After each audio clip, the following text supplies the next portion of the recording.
Most people are not really using AI in a meaningful way in our industry yet. What Barbara and I wanted to do is introduce AI or automation into geofencing. Because why is geofencing important? Because it leads to foot traffic. There's a formula that could be programmed into your website or into your landing pages that basically lets the user know when they click onto your site what location of yours is nearest to them. 62% of laundromat owners are actually still not doing any kind of marketing, nor are they even trying to get their stuff listed on Google. Hey, what's up, guys? It's Jordan with the Laundromat Resource Podcast. This is show 247, and I'm pumped you're here today because today we have back on the show Barbara and Ernesto with Cullari and Wardell, marketing and ad agency. And listen, we're talking all things AI. This is like an AI masterclass today on how you can use AI in your laundromat business. There are things that you can implement yourself. There's some pretty incredible things that they can implement for you and your business. And we just talk AI in general and how we can use it to improve our lives and our businesses. Fascinating episode. AI is all the rage. It's moving super fast. Things are changing so quickly that, I don't know, maybe we may have to have a semi-regular AI podcast episode because it's changing so quick. But without further ado, let's jump into it. Oh, before we jump into it, actually, I wanted to mention Barbara and Ernesto and I are going to be doing a live Q&A talking all things AI and being able to allow you to ask questions about AI or some of the things we talk about in this episode. That's coming up May 21st, 2026 at 2 p.m. Best Coast, West Coast time and 5 p.m. East Coast time. So be there for that for sure. Get your questions in, all things AI for your business. And I know you're going to be blown away by what's possible here with AI in your little old laundromat business or little old laundromat empire you got building over there. So you might have questions about how to apply it specifically to your specific business. Bring it to that live Q&A. Again, that's May 21st, 2 p.m. Pacific time, 5 p.m. East Coast time, and be on the lookout for an email with more details about that. But that'll be hosted on YouTube Live, on my LinkedIn channel, maybe some other places, but definitely on YouTube at the Laundromat Resource YouTube channel. By the way, if you haven't subscribed over there, I haven't pointed anybody over there in a little while. While you're over there reserving your spot for that live Q&A, go ahead and give us a subscribe. I can't even say it. It's been so long since I've asked, but go give us a subscribe over there. Lots of good stuff happening all the time on the Laundromat Resource YouTube channel, including that live Q&A. So, all right, now without any further ado, let's jump into it with Barbara and Ernesto. Oh man, back on the show, Ernesto and Barbara. How are you guys doing today? We're doing great. We're happy to be back with you. It feels like it's been way too long. Way too long, definitely. Yeah. Well, you know my feelings on this is if it's been more than a day, it's been too long. We should just be hanging out every day. You know what I mean? We don't live in heaven like you do. You're in the heavenly bliss of Hawaii. So yeah. Where mortal people live, you know. Yeah. Where the weather changes and gets, cold and icy and I want you guys to know the Pink plays in Hawaii, so you guys maybe just need to come out here. We're ready. We're ready. It happen. Yes, we're going. We should do one of these on the beach one of these days. Maybe we can get a pink couch and throw it in the sand. Because we love the beach. Yeah. That'd be good. Well, hey, super excited to have you guys back on the show. This one I'm excited about. We've been kind of chatting a little bit about what to talk about, and we're going straight to the hot spot right now. We're hitting AI. And real quick before we jump into it though, I want to just give you guys a quick opportunity to, if you haven't heard who Ernesto and Barbara are, Cullari and Wardell, tell us who you guys are, and then you guys who are listening, go back and listen to their previous episodes too. But who are you guys? Well, now we have a lot of titles now.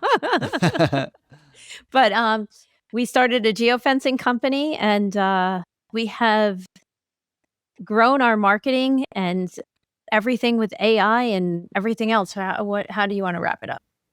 So Barbara and I got started, I think 3 or 4 years ago. Yeah, almost 4 years. 4 years Almost ago. 4 years, yes. And I have been doing geofencing a while. It was, start off with working with the biggest operators in the business and, driving, I mean, right out the gate, we were doing like 5,000 plus visits a month. And then Barbara and I joined forces. And then we appeared on your podcast. And the interesting thing about that conversation we had is, Barbara and I were always thinking about how do we take technology and use it for our business and then use it for our clients and take it to the next level. And at that point, I don't even know if it was called, but there were platforms around back then called Make. So Make is like, you could think of it like a no code way to do automation. So automation at that point was really basic. I had messed around with automation with Instagram in around 2015. That's when I really got into looking at automation. But then Meta shut us down. Any type of third-party integration you did into when they acquired Instagram, they shut you down. So my background for automation goes way back then, but that we touched on it with our very first podcast talk together, because what Barbara and I wanted to do is learn how to automate or introduce AI or automation into geofencing. Because why is geofencing important?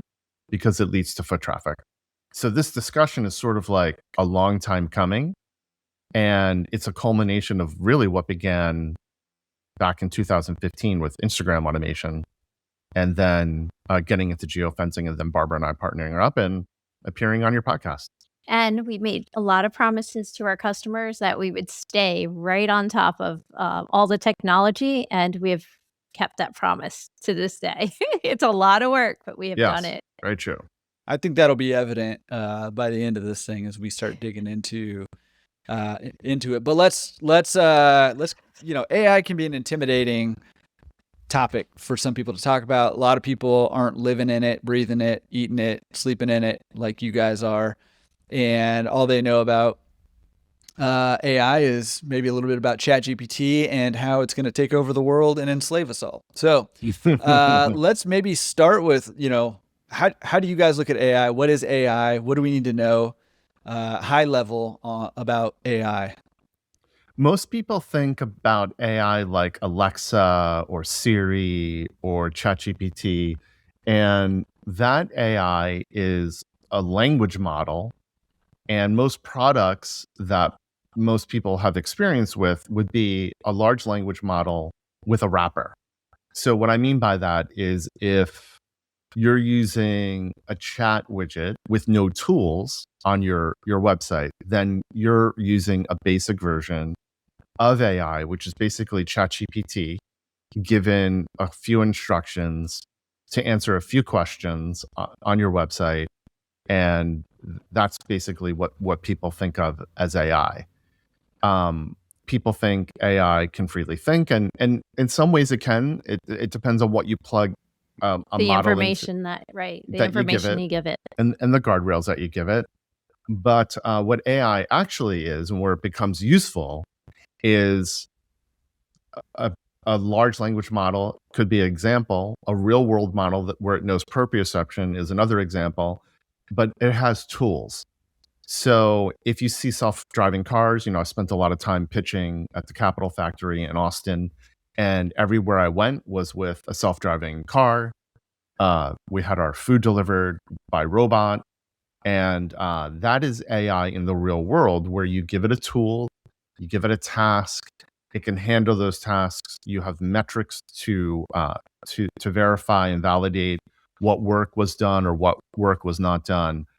And the reason why we're here is because I think that there's a large gaping hole in business, in particular the laundromat industry, the laundry industry, because there's all these tools now that don't have to do with large language model wrappers, one, and that have tools that could do real work for you and actually can make you money from moment one. And that's the important thing. If you're using AI and it's just a chat widget on your site, that's a vanity thing. That's really nice. You might as well have a gold belt buckle because it's really not doing much for you, right? Hold your pants up, that's it.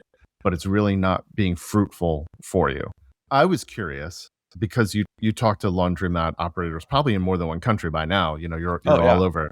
Yeah. So I'm really curious what you're hearing, what complaints you hear about AI, what good you hear about AI in the laundry industry, what you think is possible, all those kinds of things, because I think you're at a great vantage point to hear things from many different angles. So what have you heard about AI and its application in the laundry industry? Yeah, I mean, I'll just shoot straight with you. This is probably not going to be a surprise to you or maybe anybody, but I would say most people are not really using AI in a meaningful way in our industry yet. I mean, and we'll talk about this, I'm sure, but even when it comes to just basic marketing without AI or anything, still a lot, if not most laundromats are not even doing that. So, the utilization of AI we're in an infant stages. So if you're out there and you're listening to this and you're like, oh man, I'm so behind the 8 ball. There are a few people that you are probably behind in our industry, but by and large, you're okay. But with that said, there are some pretty cool use cases out there of AI. Obviously people are using chatbots, stuff like that on their website. Some the sort of the next level to that is some of the answering services that are out there to be able to answer your phones. There's some of that out there. Some people are using that to not miss out on customer service calls. I've heard some people using AI in some creative ways to kind of help them analyze some of the data they're getting from their POS systems or their software. Okay, so they put it in there and then get a report out. Yeah, getting some reports and Yeah. opportunities for growth, profitability problems. I mean, there's a whole lot of things like that you can do with AI that people are doing. I've just started seeing, and I'm surprised it's kind of taking this long actually, but I just started seeing some people in the industry who are starting to vibe code some dashboards or apps or things like that. We've got some stuff over here that we put together too, but I've been seeing some people trying to get that out there. So I think that's kind of interesting. Yeah, but in terms of like where we can go with this, I mean, I think that like I said, we're just scratching the surface, and still most people aren't utilizing it at all.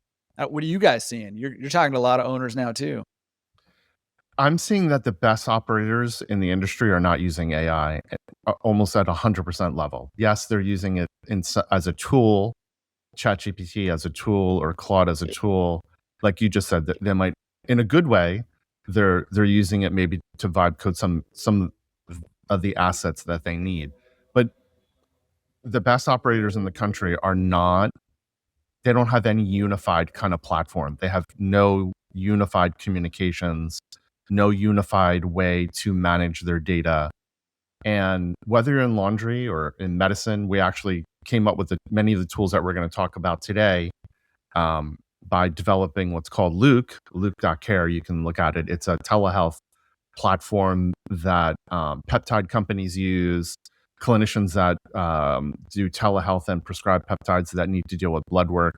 So we took a lot of that technology, and now we're coming back to the laundromat industry, not just to we've always been doing geofencing. Yeah, we never left it. Yeah, we never left it. That's a good point. But we're taking the tools that are used in telehealth that we developed, and now we're offering them, now that they're proven technologies, we're offering it to small business in a unified way for laundromat owners. And you defined, actually I have a little outline here that you kind of, you mentioned, let me see if I can share my screen. While you're doing that, I appreciate that you experimented first on the healthcare industry before you brought it into something serious like laundry. That's right. We need it proven seriously over here. Use it on human beings first if they don't die. Right. The idea is if they don't die, then we can use this totally for laundry. I guess it's okay for us. Yeah. So absolutely. So let me see if I'm sharing.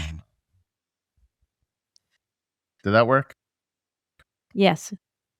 There it is. Did you see it? Yeah. That worked for you? Great. So what we're really talking about is opportunity.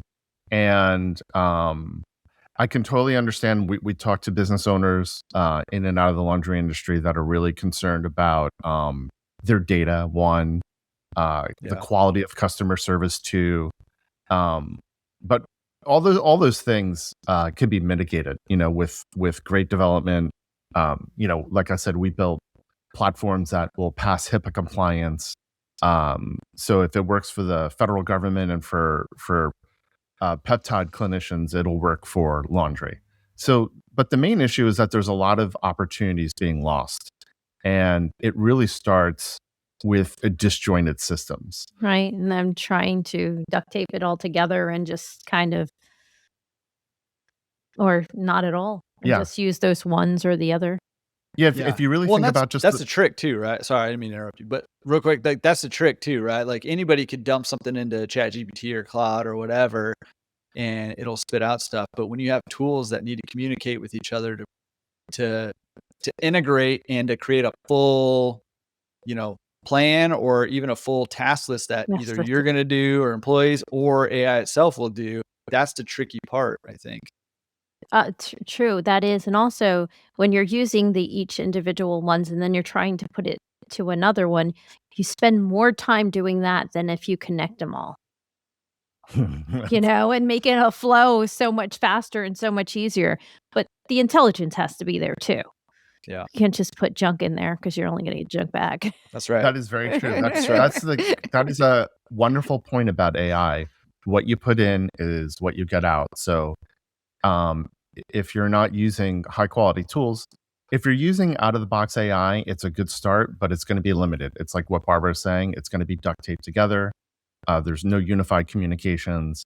And really what we hope to convey today is that whether you work with us or you work with, engineers, developers, those engineers and developers would also want to put a unified platform together for you. We just happen to have solved that for medicine, and which brings us to our conversation we experimented on real human beings now. And more importantly now, laundromat. So real important stuff. So tools don't talk. That chat widget on your site doesn't talk to Clean Cloud. That chat widget on your site doesn't talk to Sense. All those things are not talking to your, not handling phone calls. It's not integrated with your email. It's all those things are disjointed.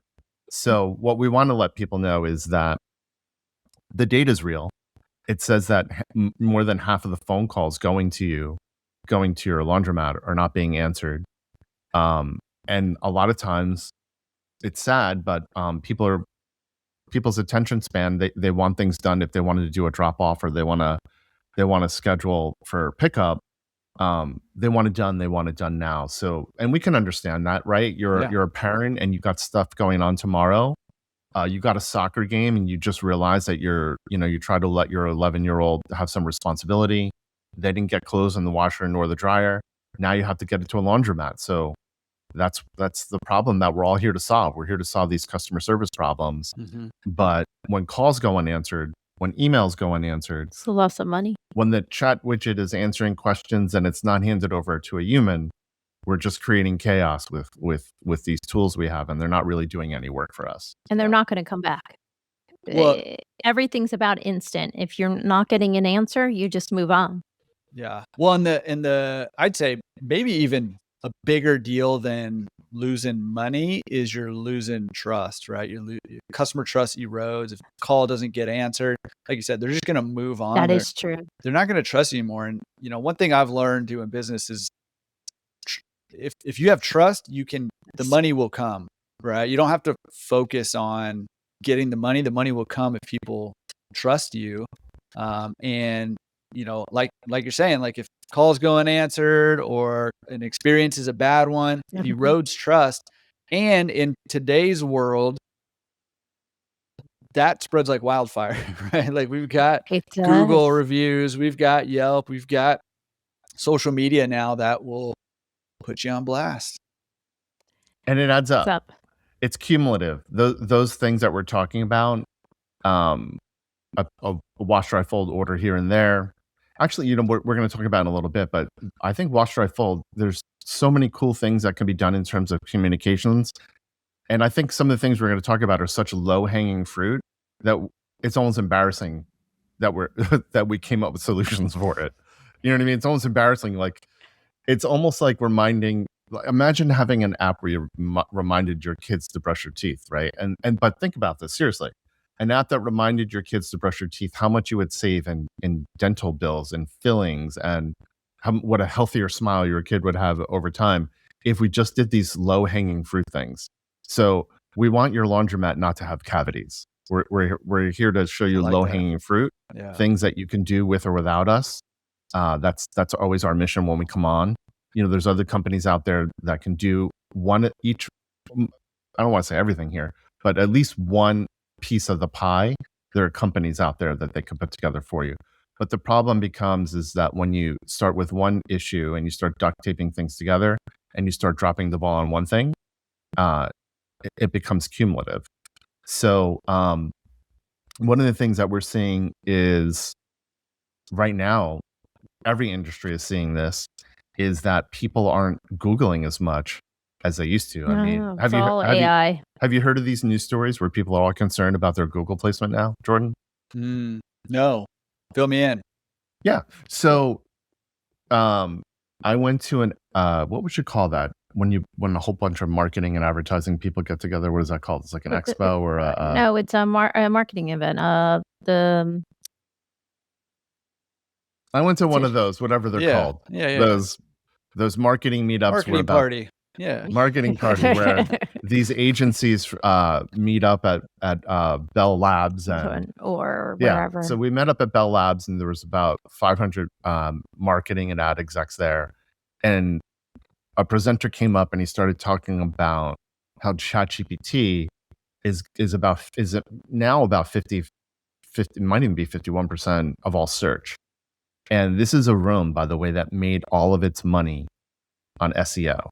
Yeah. They made all of their money on Google AdWords and Google AdSense. And suddenly the rug gets pulled out from under them because now it's about getting referred by ChatGPT. And there are owner operators out there in laundry right now, smartly adding some code to their site so that at least when ChatGPT scrapes their site or someone asks about it, there is some code on sites out there where ChatGPT can at least give an answer. But over half of search right now in the rest of the advertising world has been eaten up by ChatGPT referrals.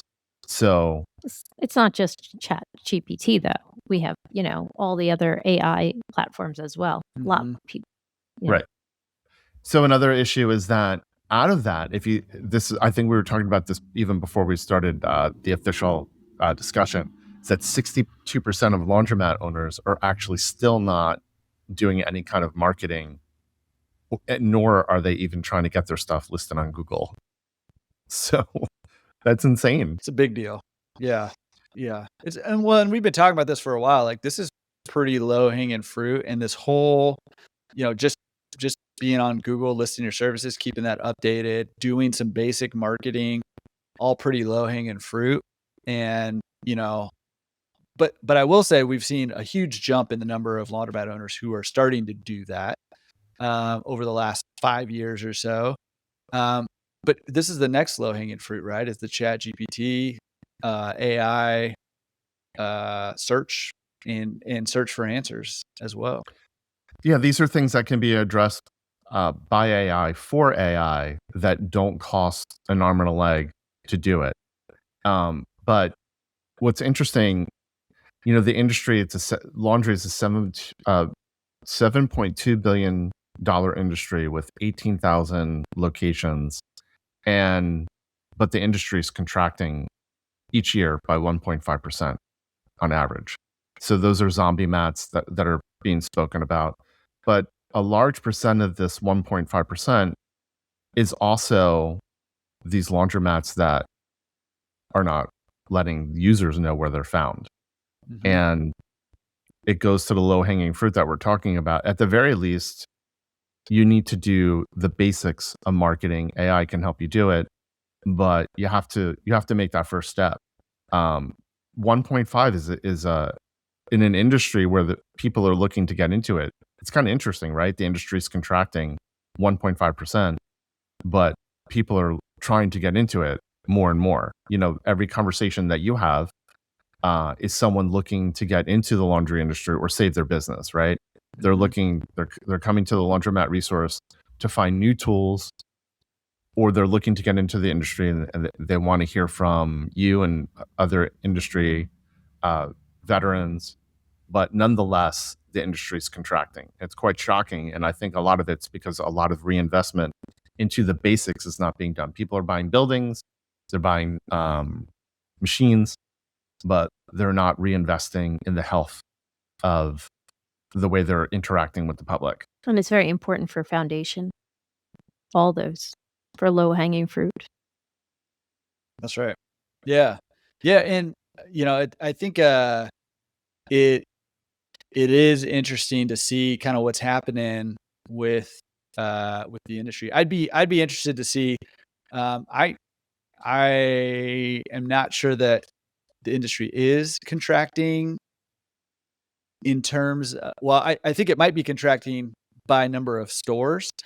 Yes. I'm wondering if our wash capacity and our revenue are actually increasing because we're seeing larger stores being built. We're seeing people put larger machines in, and but there's interesting dynamics here with all of that's going on. That's not related to necessarily what we're talking about, but it kind of I stand corrected because it is when actually you look more into that data. You're right. It's the number of stores that may be and these individuals that are going out, but they're being absorbed, or you have more growth in the financial side, but this other side that is certainly contracting. So I think you're more accurate in my statement. Yeah, well, which I think actually kind of goes right along with your point, right? Is like, well, why is this happening?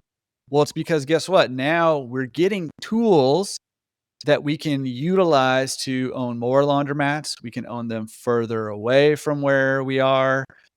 We can manage them better because we have more information and analytics about it because of the technology that's involved.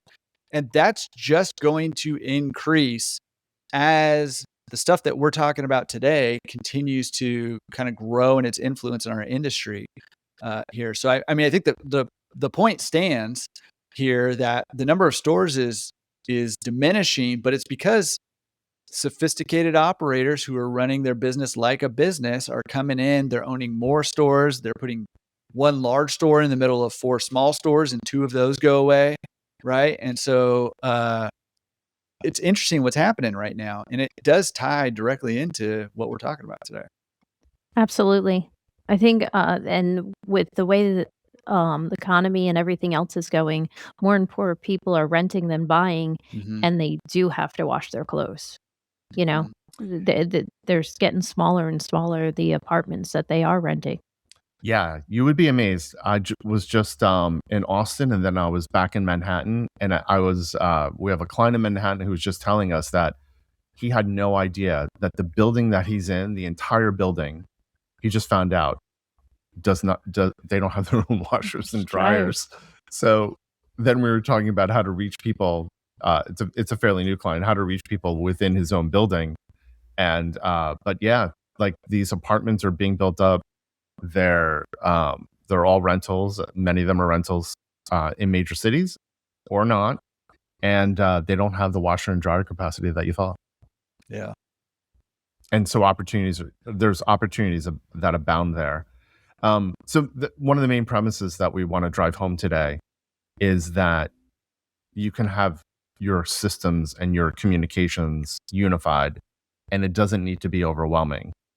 There are ways, if you remember, Jordan, some of our first conversations, or actually all of our conversations, have eventually gotten back to don't give away free Wi-Fi. Yeah. Right? Don't give away your Wi-Fi for free.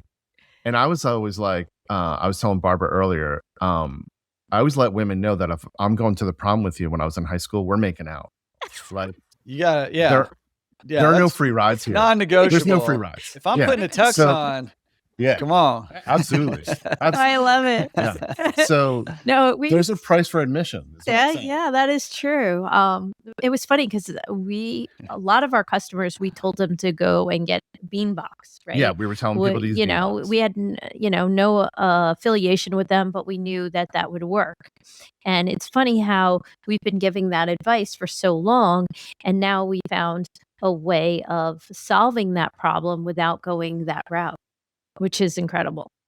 So stop giving away free Wi-Fi. It is bad thing. Well, what do you mean by that? What do you mean by that? I know we've talked about it in the past, but what do you mean? Like, I we should would be always charging refer people? So No, well, yeah, we'll explain it right now. So Okay, let's do it. That's what I'm talking about. So you're paying right now money, right? A couple $100, depending on how many locations you have, because you're basically giving away Wi-Fi, and people just sign on, and that is the first touch in your store where you're losing an opportunity to build a relationship. So there's other places where that's being done, right? If you're heavy on Instagram and heavy on Facebook, and one of my buddies is big in the peptide world, just had his Facebook for no reason taken away, and his Instagram was also taken away. There's your relationship. Your relationship is gone. Well, in the laundromat industry, you have these people walking into your store, and you have a captive audience for about an hour. And when they're in your store, they're using your Wi-Fi.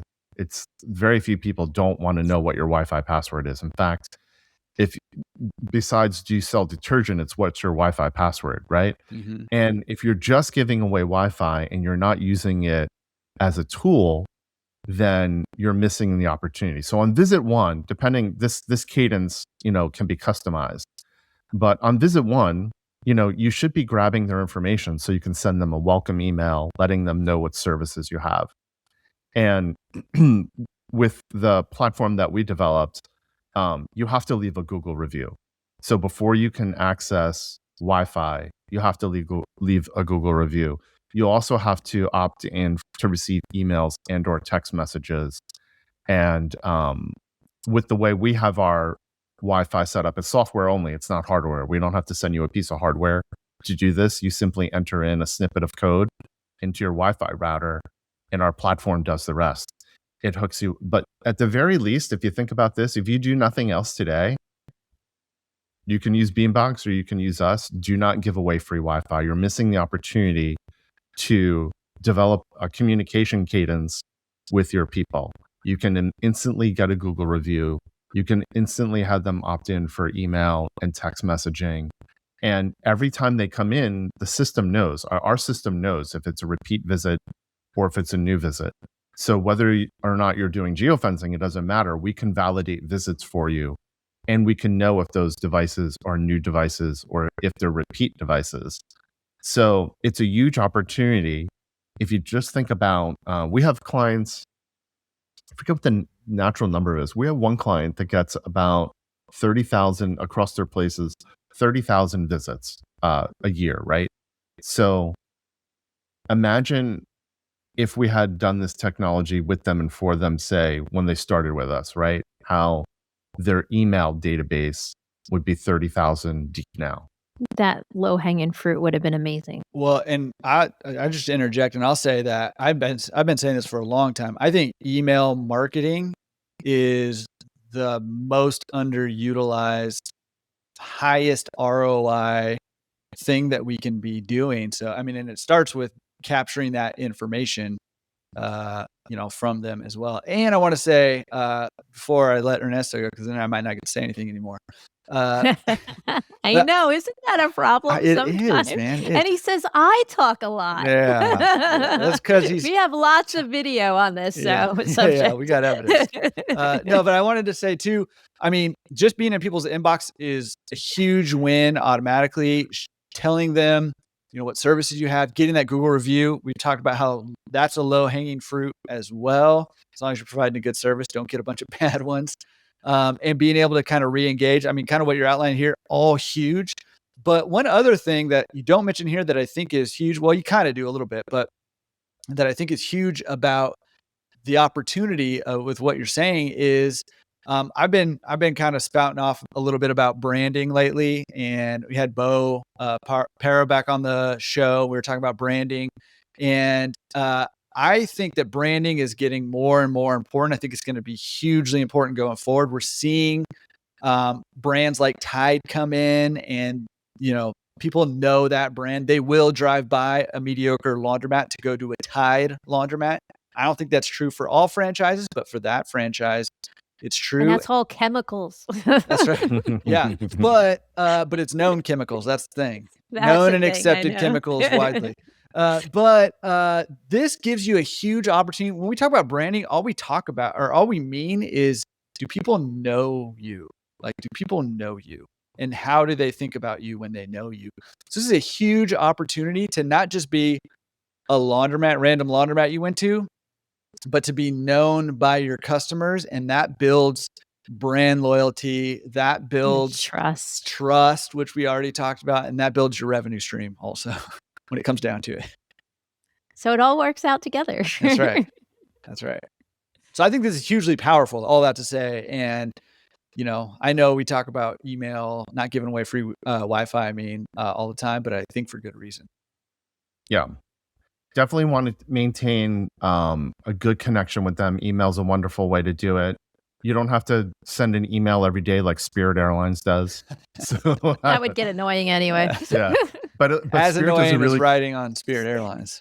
Yeah, oh God, I've never done that. But you know what, Jordan? Back to your point about branding, their emails are very funny. Yeah.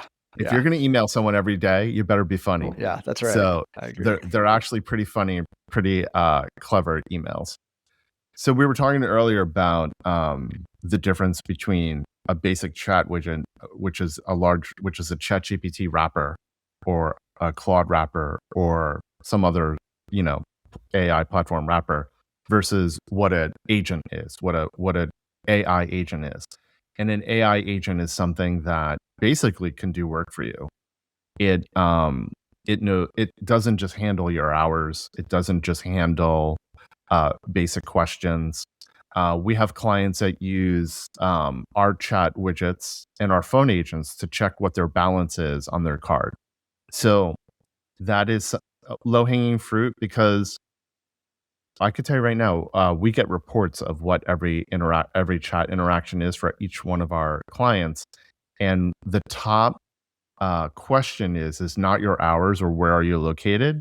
It's from existing customers with questions like, how much do I have on my card balance? So answering questions like this and then enabling them to refresh their balance online through the agent is very important, because now you're removing an extra step that the user needs to make. You're enabling them to do that right there when they're asking their question. You're enabling them to make more purchases right then and there. So it's good if you're using a chat widget, but I recommend that you give your widget some tools. And if your widget doesn't have tools, then you need to get an agent. And an agent is something that can actually do work for you. And an agent gives you time. It frees you up, answering those little things that would have taken you time to do, which is very important. Well, and one other thing, I'm gonna be a little vulnerable with you guys here. One thing I've learned about myself, and I think it's true of a lot of entrepreneurs, business owners, is doing the same things over and over gets really boring. And so if I've realized that if I want those things to get done, for example, editing this podcast, shout out to Tristan. If I want it to get done, I've got to have somebody reliable who can get it done. Because if it relies on me, it's going to be spotty at best, right? And I think we'll probably get to this point of, if we are missing phone calls and things like that, that gets real costly. That affects the top line and eventually the bottom line for us in a real way. So if we want things to get done, let's get it to people or tools that are going to get it done for us. One of the other things we see that's disjointed is no matter what ad platform you're using, if you're doing Google Ads or you're using, there's plenty of people that do social media ads out there that are really good, but a lot of the population in America speaks more than one language. And the two most common are English and Spanish. So if you're not delivering your ads with language detection, then you're missing an opportunity, or you're overspending on your ads. And Yeah, that's what we used to do. Yep. Remember? We used to have to. So we used to have to do ads in say Spanish and in English. So we had so many ads because you didn't want to deliver that ad to a customer and that wasn't their native language, right? So we would have to work even harder and spend more ad spend to segregate those ads for those populations when they came in contact with them. Now with the language detection, it automatically picks up the fact that they're speaking Spanish because of their context in their phone, right? Is that what it's called? Sure. So Yeah. we engineered, I did the engineering part. So when someone is browsing the news in Spanish, because that's the language they speak at home, you want to deliver their ad to them in Spanish, and vice versa, by the way. Yeah, I want them in English. Yeah, we want our ads in English because we speak English. So everything that we engineer or and everything pigeon, that if you're over here in Hawaii. I'm thinking about Pigeon. I'm What do you just think? saying. I think Pigeon's great because basically you get a low calorie message of stuff on your car, and so your mail's arrived, and the notes they carry are very small. I really like those little notes. Yeah. We may need a magnifying glass to read it, but maybe AI will do that for us. Yeah, so our version of old fashioned is sending each other pigeon notes. Yeah. That's actually John Well, Wick, we like can in John Wick. maybe do a chat widget of a pigeon. Gosh. Yeah, we put a little chat thing around the neck. I Saying hate it's to flying I hate to do this because I really like this rant we're going on here, but I meant pigeon is in Hawaiian pigeon language, but we can stick with the messenger pigeon as well. Okay, so they speak it's called a pigeon. Yeah, it's Hawaiian pigeon. Yeah. Oh, I Yeah. did not know that. One of the I guess greatest that's a Pacific Islander I'm supposed to know. one of the that. well, if you came and hung out with me in Hawaii more, you'd know. One of the greatest We're definitely doing that. One of the greatest things I've ever read in my entire life is there's an entire Bible in pidgin. So if you ever want to hear Jesus talk like a Hawaiian, you can go find that. That is online. amazing. Yeah. So All right. it's pretty I think funny. that's On the amazing. list. That sounds great. It's pretty great. So that is one language I'm pretty sure I can program for. And I'll tell you why. Yes. I've already done Korean, Japanese, Tagalog, but unless there's a large source of data out there on that, is how protected is that language? Do you know? Yeah, it's not super common. Gotcha. Yeah. So that would be wonderful, by the way, for AI to preserve. That would be a really good example. Totally. Of having people capture their conversation, recording it, and then creating a database. And that's a great, wonderful use case for AI, by the way. Yeah. In this context, Go ahead, keep going. you don't want to waste money by splitting up your budget, and you really want to honor different cultures because it's good for business, right? Yeah. And it's the way we want to And it's good for people. Yeah. Both. It's good. We feel special when people are paying attention to the way we like to consume things. So your agents, your AI agents, should be multilingual, and no matter what platform you're advertising on, you should be designing ads that have language detection. If you Google it, you'll find that Google itself struggles to fulfill language detection, but we have that solved on our end from a technological standpoint.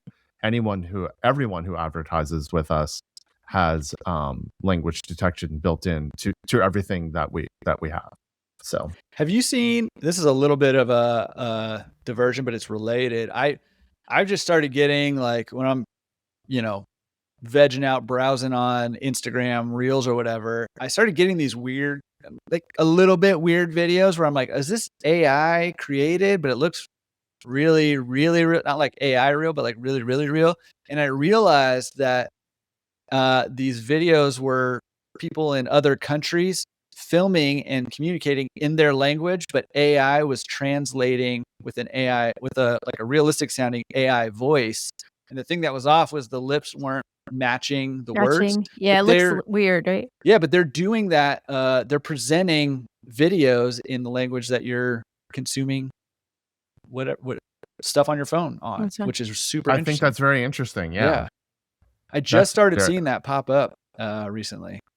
Interesting. I think I've seen some of that too, and I just didn't know what it was, and I was like, "That's because of the way the lips move." It's Yeah. just like, I but was like, is this just AI creating something? Like, doesn't even look good for AI for some reason, but it's real. It's real, and people are doing it in Spanish or Korean or whatever language they're doing. Japanese, I see a lot of those, and but Instagram is translating them into, I'm assuming, English because I consume in English. So it's really, really interesting. So if Meta is doing that, that's a giant leap forward that Google does not have built into their systems. Mm. So we have had to engineer that ourselves, so that when we deliver ads on any demand side platform, whether inside the Google network or outside the Google network, our pages and our agents detect what you're reading. But if Meta is doing that, that's tremendous for Meta. No longer does, and Google's a great example with their Gemini models, how you're no longer creating aliens with 10 fingers and 10 toes. Yeah. It's remarkable how much better it is. And how fast, man. It's crazy how fast stuff's getting better. definitely, I think since from being young to now, it's crazy what it's been. Forget my mom. I mean, she's 78 years old, and she went from um she calls the refrigerator an ice box because they used to deliver ice to the That's right. box. And now look at our world. I Yeah, we know. went from Pong, We have TVs to, on our refrigerators now. right? Computers on the refrigerator.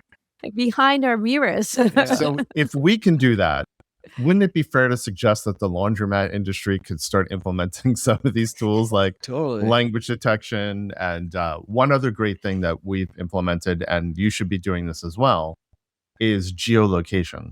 So a lot of big operators have stores that might be 10, 15 minutes or even closer. And if you really want to make sure that you're grabbing the attention span of your customer, your ad should be delivered, your landing pages should be delivered, and your website should have language detection and geolocation. So there's a formula. I'm not going to tell you what it is, because if someone else is going to try and copy this, I want you to have to do the work yourself. Yeah, we're not telling. But there's a formula that lets you know, that could be programmed into your website or into your landing pages, that basically lets the user know when they click onto your site what location of yours is nearest to them. So a lot of our laundromat owners have this problem that we've remediated simply by adding geolocation to both the website and to the ad assets. Well, and I like that because I'll call it quote unquote traditional method is a shotgun method, right? Which is like, I'm going to list all my locations, find the one that's closest to you kind of thing. And this is more of like I hate to kind of use this analogy, but more like a sniper laser, like a non-harming laser for cats, right? Less violent. Otherwise, you're creating frustration with your with your customer. Give them what they need, and and as soon as you can deliver it. And language detection is one, and then geolocation is the other. Give them the information they need in the language that they need it, and then show them how close they are to your nearest location. Yeah, dude, it's incredible. It's incredible that those tools exist, and that they exist in a way that's accessible to little old us laundromat owners, man. Kudos to you guys. You're always pushing the bounds over there. I like that. That's why I like you. Well, one of the things I think is and like your fashion. Also that. Yeah, we noticed we matched today. And that wasn't even planned. It was not. Yeah, they're in sync. I like it. We do a good job of supporting each other. Yeah. Yes, very true.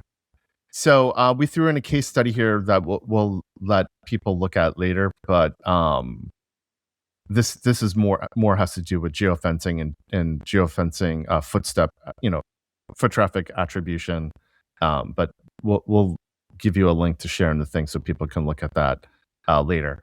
one of the other things that is not unified and laundromat owners or business owners are not taking good use of is the relationship between SEO, which is search engine optimization, and GEO, which is generative engine optimization. And we have invented something called active GEO. You can Google it. It doesn't exist at the moment because we invented it. So I'll explain what that is in a moment. But SEO is a fun game, right? Because you're creating content on a cadence and you're searching for backlinks and you're trying to create backlinks. It's what I was explaining earlier, how I went to that expo for the advertising industry. When the guy was up there talking. Yeah. So by the way, I confronted the keynote speaker, and He did. I'm not sure he was happy with what I told him, but you he's tell trying him? to tell he's trying. Well, I was like, I did all this. You really don't want that. So he has this whole company, and they're doing well over 100 million a year in revenue, right? We're not there yet, but all the things that he's doing, I'm like, he's a keynote speaker, and I'm like, I did that myself. And he's not even up to what we're talking about. He didn't believe him. He was like, what? I was like, yeah, take my card. Look up my platform. I already built all this myself. So, but anyway, there's a marriage. So as he's talking about SEO and these things, people are panicking in the room because their lifeblood is SEO. And along comes ChatGPT. Well, so, even before that, really before ChatGPT got, or maybe like right before Google, because I've been in the SEO game a little bit too, and all that, and even before that, it threw everybody for a tizzy when Google started offering their AI suggestions. So like when you search now, the AI suggestion is coming up.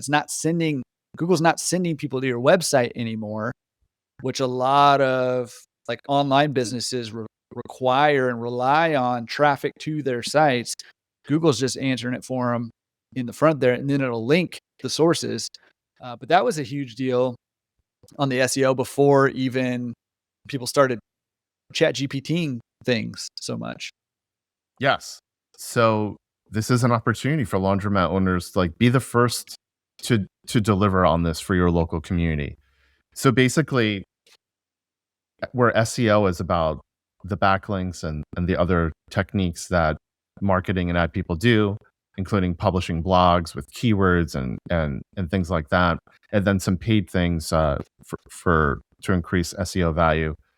Generative engine basics is you need a schema on your site.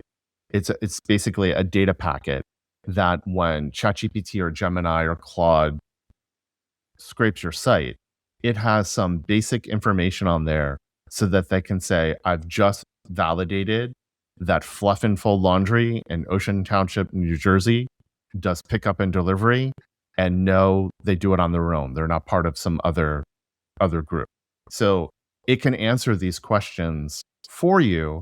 And whereas a laundromat that's not providing this data schema is not going to show up. So I would say 99.9% of laundromats are not ChatGPT friendly. There's no data schema on there. There's no data packet on there, so that when ChatGPT is asked a question to remediate a local query, it won't do that for you.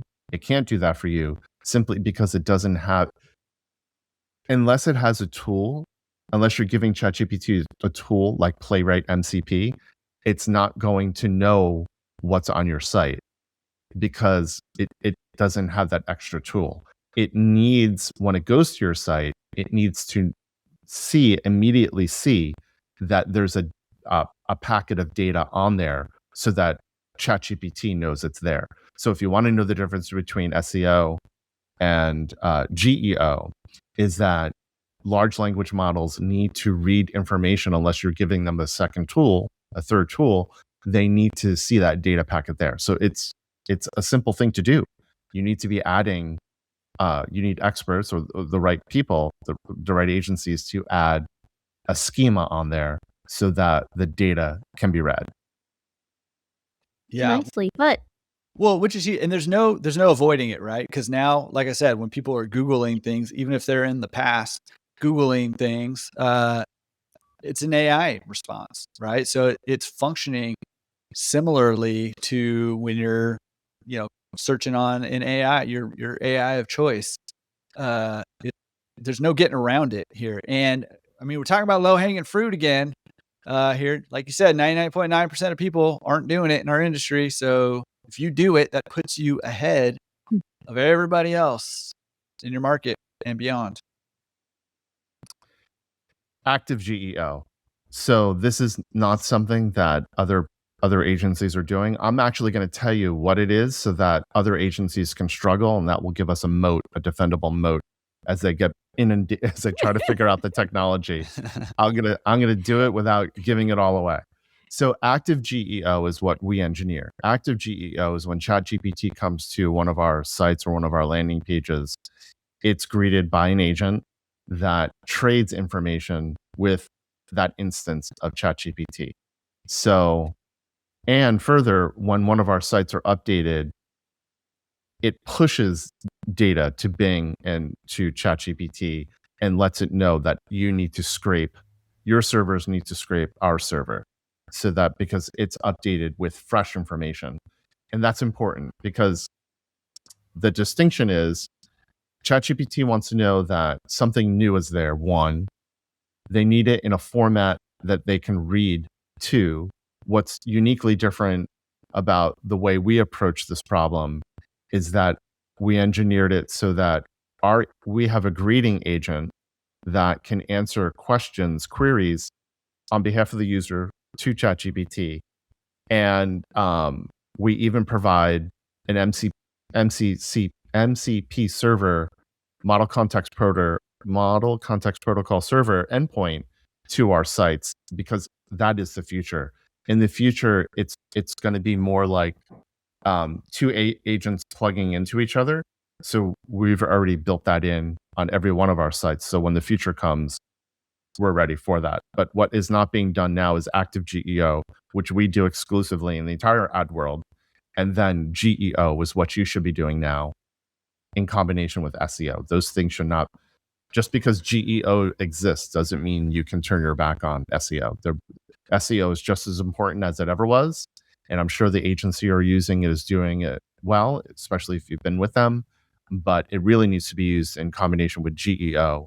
And then if you want to join the future, we're doing active GEO and model context protocol built into that as well. And there you go. It rounds it back to the prom date. Model context protocol, not model context prom date. So this slide actually spells it all out. AI asks a question of your site, and then the site needs to answer with your specific data. And that is exactly what you need.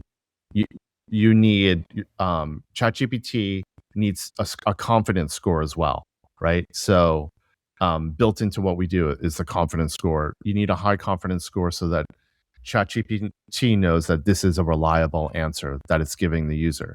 And that's super important. AI recommendations are often called referrals. If your information is in the proper format and it's being greeted by another agent, your trust is nearly perfect. It's not scraping your website and having to rely on, did it take the proper snapshot and did it read the proper CSS and HTML on your site? Because that is data intensive, by the way. It takes a lot of tokens to do that. So what you want to do is right away, you want to put your data in the format that AI can read and recognize immediately.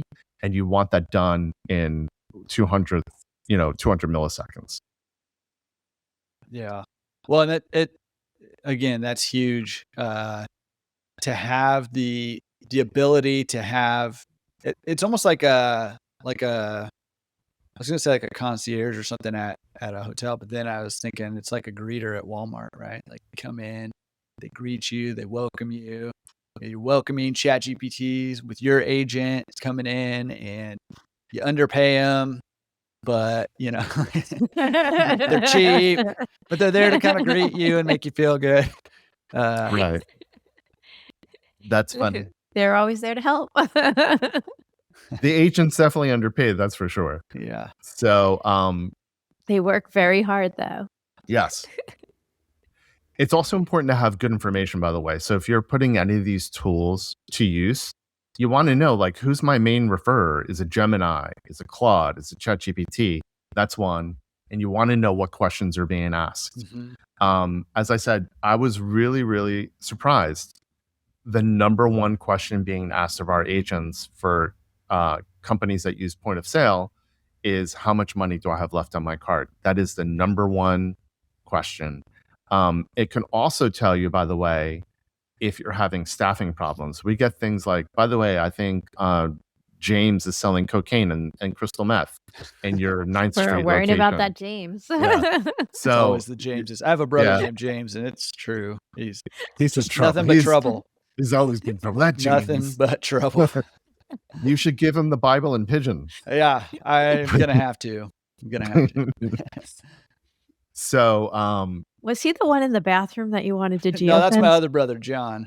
Actually, who was in the John? Yeah, that's funny. How did you get left out of the Bible? You got James and John. I'm not left out. Jesus was baptized in the Jordan River. Awesome. But my brothers do make fun of me that I have a girl's name, and also there's James and John in the Bible who are known as the Sons of Thunder, which is a sweet Zebedee. nickname. You know what I mean? Sons of And Zebedee. then That's I've right. got a girl's name. So it's been rough. Even though I'm the oldest, it's been rough. They're bullies. That's funny. I didn't realize it. Jordan is Jordan. No. Jordan? If you, no, You know what the problem is? One hot girl named Jordan ruined it for you. Yeah. Hey, No. She owned the name. She owned the name, and it's like, know. oh, you're like that hot girl Jordan. I know. So whatever. That's what happened to you. You got typecasted based on the name. I did. And that's why I had to cut my hair, is I didn't want people thinking I was the hot girl. Just kidding. That's hilarious. So what is your middle name? Lewis. Yeah, Lewis. Lewis. You're not a Lou. After my grandpa's middle name. But that's kind of nice, though. Yeah. I like names after Grandpa, but you're not a Lou. Yeah, I couldn't. It was a little too old school Mhm. for me. Yeah. Yeah. So I created a nice graphic here, by the way, that really ties up what we were talking about the kind of information that a large language model like ChatGPT or Llama or Claude or Gemini would need to read.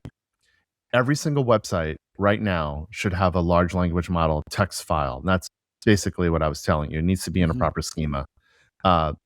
JSON as well. JSON is another, call it a language, but you need that language file on your site. Then you need tool use. We were also talking about MCP server. It's another kind of tool. It's another kind of standard.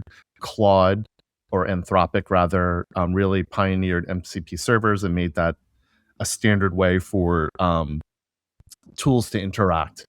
And then the rest gets into what truly sets us apart from the MCP server all the way down is that we have an answer engine and that our agents actively push for you to ChatGPT, Claude, and Gemini. So that's basically our stack right there that separates us from 100% of the ad world, is that we're employing this technology. And even Madison Avenue is not yet caught up to it. So, but the laundry industry really has an opportunity to take a lead. I mean, there's the industry is ripe for change. These tools don't break the bank, but what they really do is build a closer connection to people who are going to be your walk-in, or these are people who these tools will enable you to capture those pickup and delivery customers, those wash, dry, fold people. But all this technology represents money that's on the table that the average laundromat owner is losing out on. Huge, right? Like, and we talked about this before, some of the stuff you guys have been building and doing over there and other people in the industry. But we kind of went from being the icebox of the industry to the Samsung smart refrigerator. And we were kind of lagging, when it comes to, like, I've said it before, I've kind of jokingly criticize the industry of like, hey, a couple years ago, we got super excited. We got touchscreen washing machines, but I've been carrying a touchscreen in my pocket since 2008 or whatever. Right. So we've kind of been lagging behind everything, but you guys and some other people are pushing the edges, pushing the boundaries of what we have access to, which honestly, I did not see coming. So kudos to you guys for doing that, because this industry is not known for being on the front edge of technology. So this is a good graphic about that has to do with the point of sale systems that are out there. What kind of things do you hear, Jordan? We don't have to name any names of companies, but what kind of things do you hear complaints about point of sale systems? What do you hear? I mean, just inconsistencies, downtime, lack of customer service, confusing, hard to use for customers, but also employees. I don't know. Are you fishing for something in particular? Because it's probably true, whatever you're fishing for. Well, you helped me with the number one thing is, if you look on Facebook or you look at some of the laundromat owners groups, you'll see that downtime is something they complain a lot about. Yeah. So our system has zero downtime. Our uptime is 99.99999%. So we built a relay system that no matter if you're using Clean Cloud, Sense, which does, at least we're not aware of if Sense has API integration. For us, it doesn't matter. Our platform has 100% uptime. It integrates with Clean Cloud, Sense, or any system that you're using, even Zapier. So if you made something on Zapier, if you made something on make.com, you want to ask your engineer if they could build you a relay system, which is what I built. And essentially what happens is, it doesn't matter what point of sale system you use. We can either plug in directly, like with Clean Cloud integration, or we can do a runaround completely and deliver you that communication and that order directly to your WhatsApp. It could text you, or it could deliver that request to your inbox. And then you'd have to manually, you might have to manually enter something, but we did a complete runaround of every point of sale system out there. It doesn't matter what you're using. We can set you up so that you can dunk the ball. So basically, we'll pass the ball to you. We'll pass that communication to you in real time. We can pass that order to you, that request for pickup in real time.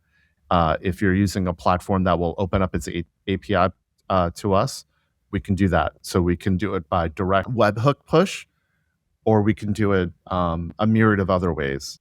So, and that was us solving a problem that we did have. Yes. We did have people complaining that they asked us actually to come up with our own point of sale system, because they saw how well our systems were working. And it's not something, at least unless you're going to pay me a ton of money, I'm not really interested in doing that. But what we'd rather do is give you, sometimes the most elegant solution is the best solution, right? It doesn't have to be some big point of sale system for us. Our platforms can integrate with any system. And if you're using your own developers, you want to ask your developer if they can build you a relay system.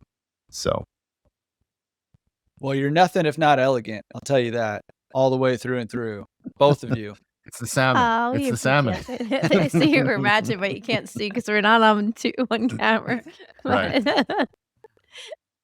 So the rest is case studies in here. You can look. I mean, we've used these platforms ourselves. We've used them for our clients. We use a lot of this for the healthcare industry.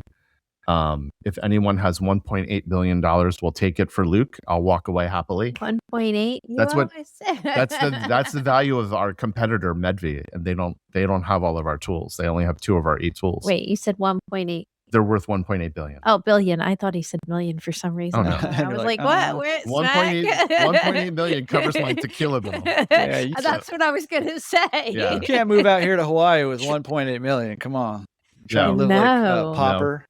I'll have to rent your garage. Listen, we're gonna go out there and we're gonna do the nice sailboat. That's right. That sounds fun. Sailing in Hawaii. Sailing yacht. It does sound fun.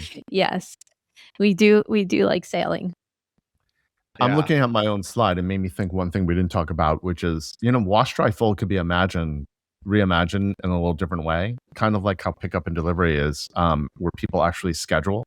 So instead of just dropping in, they can schedule to drop off and pick up. yeah, commitment's a commitment. If I say, like, if I'm going to drop, my buddy drops his dog off to the, Mo. Yes. Bob drops Mo off Mo yeah. is the sweetest dog. Mo's awesome. He looks like it was a Ridgeback. Yeah, so him and Taylor are almost twins, except Mo's longer. Yeah. And they're just the best dogs. So with your dog, you're going to make an appointment to drop it off at the doggy daycare, right? So it's a commitment. When people are committed to doing something psychologically, they're going to do it. So why not the same thing with wash, dry, fold? Why not create an opportunity where users can put a time on the clock, on the calendar, and say that they're going to drop something off? And then, hey, Dave, we were expecting you, or James and John with those cool names. You should get your brother Jordan to come do laundry here. So I'd say they're cool names, but whatever. I think Jordan's cooler. Jordan's great. Yeah, totally. So wash, dry, fold is something that can be reimagined. Why not use these tools to get people to commit to a wash, dry, fold drop off? Yeah. I mean, I love that, and I think that's interesting idea with the having people schedule and make that commitment. Like you said, once people put something on the calendar or verbally commit to something, they are more likely to do it. Everybody says that, at least in New Year's resolutions, so it must be true. So yeah, I mean, I love that, and it gives you an opportunity, like you said, if they don't show or they're late or something, it gives you another touch point with them to let people know, hey, we're thinking of you. We're, everything good. You need us to send a driver to come do the pickup instead. Here's what that costs, things like that. I mean, gives you a lot of opportunity to really serve the customer in a unique way. And you could still, accept walk-ins and stuff like that too. But, and that's what like barbers do, right? Or salons, or I don't know, wherever people do their hair. I'm new again to the haircut game. But you can do a walk-in, or you can do an appointment. And I think there's a lot to be gained from, having those communication, those touch points with our customer base. It's massive. Guys, it's been awesome. I don't know if you have more to say, but I mean, this has been incredible. And I think it's something that people aren't talking about enough. But even though, even the people who are talking about, we're not doing enough of this. We're not utilizing, we have massive leverage with utilizing some of these tools, even just individually, and then being able to connect them together for them to be able to communicate. I was thinking like Avatar, the movie, how the writers of those, I forget what they're called, they like plug into each other, and they communicate that way. When we're able to do that, talking about systems to be more efficient, to be more profitable, to get more done in less time. I mean, huge potential there. Huge potential. So let me ask you a question. Is there an area of the industry that you think could be better managed by AI, but is not currently being looked at? That's a great question. Being looked, well, I mean, I do think, even just web design is not utilizing AI enough. And I don't know that it's not being looked at, but we got, the marketing and website, there's still a lot of room for growth there. I'm really intrigued by, in general, not just in our industry, but in general, I'm really intrigued by this coming wave of robotics that's starting to happen here. We're starting to see the front end, and as robotics starts to integrate AI into it, I mean, we saw, the Presso machine is utilizing robotics to dry clean stuff. There's the folding arm robots that were a huge hit at the Clean Show. They're not being widespreadly, those aren't being widespreadly utilized right now, but those are interesting. But I do think that there's more to be done with our equipment with AI. right now that's not being utilized, at least not very well. And I don't know how much is being looked at, but I don't know. What about you guys? One of the things that we look at, we develop recommendation engines. So for Hint Beauty, HYNT Beauty, we came up with, so basically you could tell it what skin issues you have or even what skin color you have. And then the recommendation engine will start making product recommendations. But how that would apply to the laundromat industry, I think, is one of the things is none of us are made of is money. And, there are supplies that we work with, that laundromat owners work with every day. Some of those supplies could be indicative of good productivity or bad productivity. So, I mean, I'm just vibing with you now about totally. it. Yeah. But I think in terms of supplies, I'd be curious what problems could be, order in terms of ordering, things like that. AI works really well with planning and logistics. So if you own 7-8 stores, this is probably something that we could talk about together, how to manage that and how to forecast that. I don't know, I'm not sure if you saw this, but I believe it's Palantir is working on air traffic control and how to using gamers. Yeah, they're using gamers, and they're using AI that if a plane takes off in Chicago and then one from Atlanta, they're both headed to Newark Airport, how delaying the takeoff or how having them just slow up or speed up can impact the safety, airline safety. And I remember these problems from my physics classes. One airplane leaves from here. Yeah. Yes, absolutely, Yeah. absolutely. So those are some things. You were talking about the design. I'm not going to tell you how we do it, but we have a roster of designers. Some of them are famous, some of them are not. But the design aspect, we definitely have down. Some of them are integrate the AI into their websites, which you were talking about. So, I mean, who doesn't love dogs? We do plenty of dog stuff. Nobody I want to hang out with. I know that. That's for sure. That's hilarious. So yeah, the design part.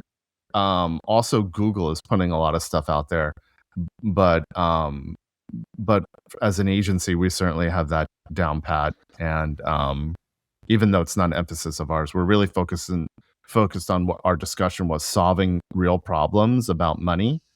How to be more efficient, how to get laundromats to run more efficiently, how to give tools that solves that by unifying your systems, how it solves problems. And instead of increasing your expenses, it's almost like you're consolidating at least the way we're trying to solve these problems. Your developer can try and do the same for you, is try to consolidate the system so that your Wi-Fi is working with your CRM is working with the phone system is working with the point of sale is working with the CRM. And it's all integrated in a loop so that every one of those products are working together and not against each other. Yeah.